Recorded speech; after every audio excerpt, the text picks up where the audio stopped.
Hello and welcome back to Oba's Trending Gist, where we bring you the stories making waves across the nation. Today, we have an explosive clip that is shaking the political landscape. The Minister of FCT and former Rivers State Governor Nyesom Wike sat down for an interview on politics today, and he did not hold back, launching a full-scale assault on the integrity of his predecessor, Rotimi Amaechi. Wike questions Amaechi's authority to speak on corruption, bringing receipts from his time as governor. Let's get straight into it. So sit back and take a watch. Even what they are doing. Your very good friend, former governor of Rivers State, Rotimi Amaechi, said when he gets into power, he's going to fix corruption. And that there's a lot of corruption going on in this government. And there are a lot of voices like that who believe that what is going on right now under this administration is leading us nowhere. And that's why you see the opposition coalition coming together and they have won. And you people should not come back in 2027 because they're sending you out of town. Okay. Actually, will you grant me this opportunity? Now you mentioned. And that's why I say it's only in Nigeria. We forget this easily. We trivialize issues. A man comes to tell you that he will solve the issue of corruption in 1 month. Is the man taking the issue of corruption very serious? Is it not possible? How can it be possible? Okay, let us even start from this antecedent. He was a governor for Rivers State, right? Okay, fine, very much. I like that. I'll take it one after the other. What can be more corruption when you don't want an arm of government to exist? Take, for example, can there be good governance without obeying the rule of law? Can there be good governance without the rule of law? Can there be good governance without adherence to the rule of law? Can there be? I'm asking. No, fine. Okay. A man who was a governor refused the judiciary to operate.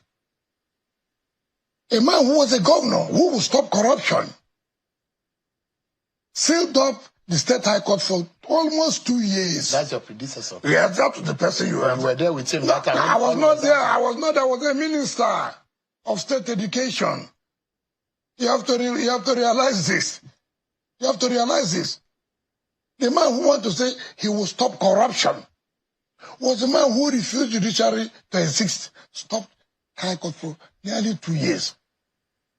People had cases in court.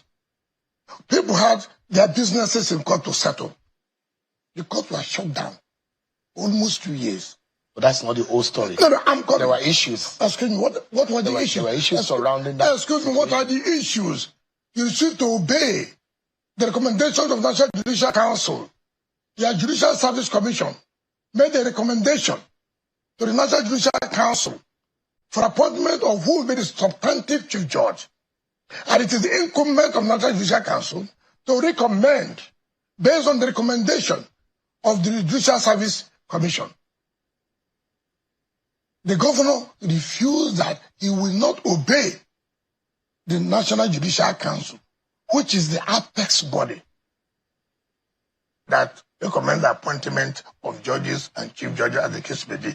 Don't be in a rush, so that you know the man who will fight corruption and corruption in 1 month. He then went and brought the president of Customary Court of Appeal,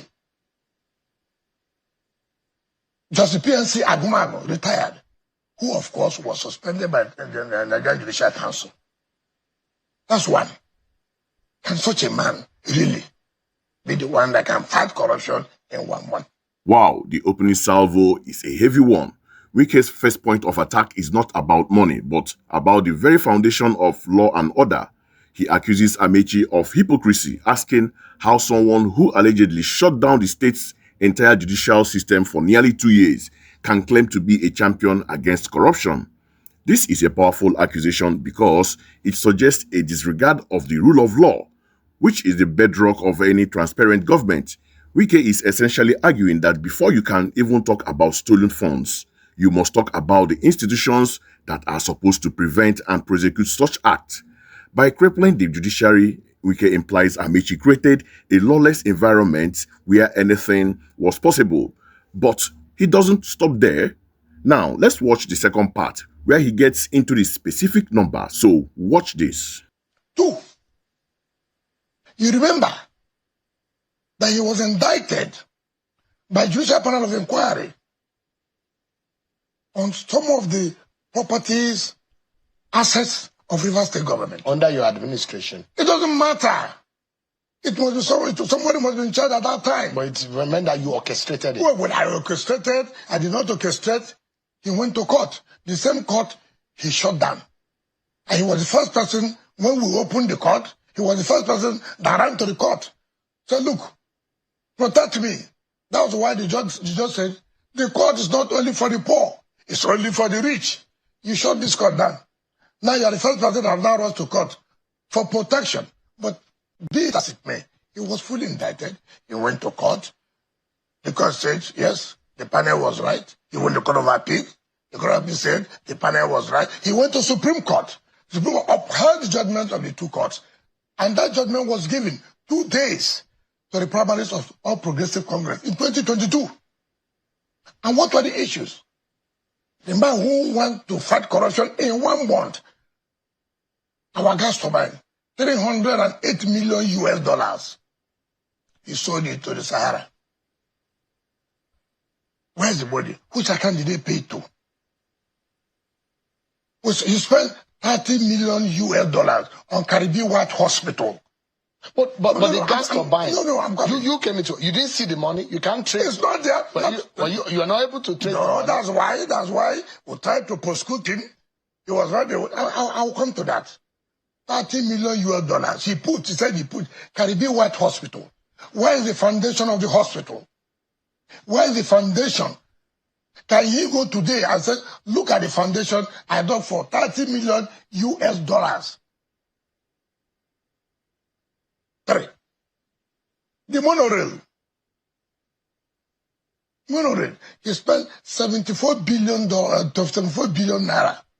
Where is the monorail? You stopped it? No. The monorail passes right in front of the government house. But you didn't believe in the project. No, it's not true. If there's a road you have done, people will be using the road and if you don't complete it, they will know that you have started the road and it's being used, but the road phase we can complete is not correct. You said that the rail is to nowhere. Yes, I remember interviewing you. That's what I'm trying to say. How would you have spent 74 billion naira in 1-point-something kilometer? Something that you do has no impact. Taking traffic from where to where. But anyway, if you have even completed the 1 kilometer, let it be that it is on use first. It is in use. Let us say so. Before we talk, okay, well, it is finished, it's being used. I'm talking about someone who wants to fight corruption.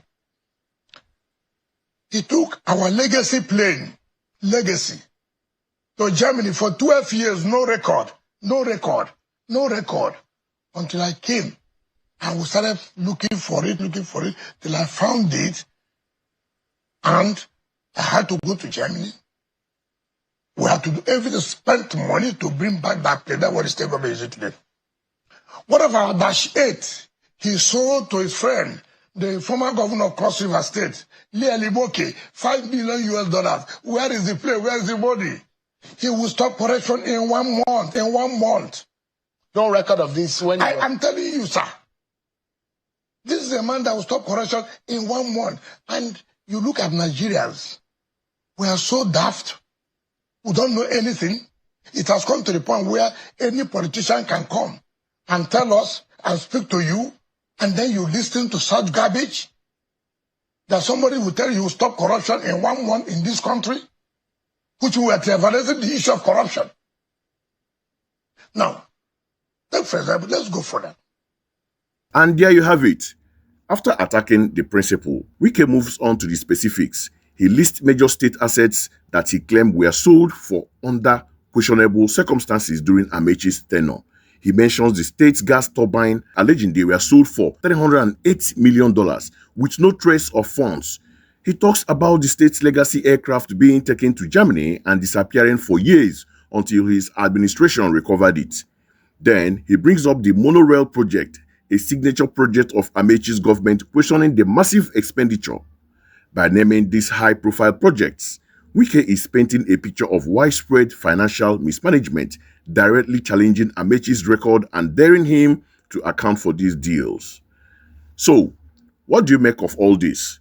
On the surface, these are incredibly serious allegations. We are talking about hundreds of millions of dollars in state assets and the shutdown of an entire arm of government. Wike is methodical in his argument. First, he establishes a foundation by questioning Amaechi's respect for the rule of law. Then he builds on that with specific examples of alleged financial misconduct. This two-pronged attack is designed to leave no room for doubt in the viewer's mind. However, we must add crucial context. The feud between Nyesom Wike and Rotimi Amaechi is one of the longest-running and most bitter rivalries in modern Nigerian politics. They were once allies, but their fallout has defined the political climate in Rivers State for over a decade. Therefore, these accusations, while serious, are also political weapons being wielded in a perpetual power struggle. Many of these issues have been raised before. The real question is, why bring them up with such force now? It could be a move to neutralize Amaechi's influence in the current political dispensation under President Tinubu. The tragedy in all of this is that the truth often gets lost in the political crossfire. The real victims are the people of Rivers State, whose assets and resources are at the heart of these disputes. While the politicians trade blows on national television, the fundamental questions remain unanswered. Where did the money for the gas turbine go? What was the true cost of and benefits of the monorail project? These are questions that anti-corruption agencies like EFCC should have independently investigated and prosecuted long ago, regardless of who is in power. Instead, these allegations become tools saved and deployed for political moments like this. It highlights a major flaw in our system, where accountability is often secondary to political maneuvering. This explosive interview is a stark reminder of the deep-seated issues of governance and accountability in Nigeria. The battle between Wike and Amaechi is far from over, and we will be watching to see what happens next. What do you think about Wike's allegations? Are they credible, or is this just politics as usual? Drop your thoughts in the comment section below. Don't forget to like this video, subscribe to Obas Trending Gist, and hit that notification bell so you never miss an update. Thank you for watching, and I will see you in the next video.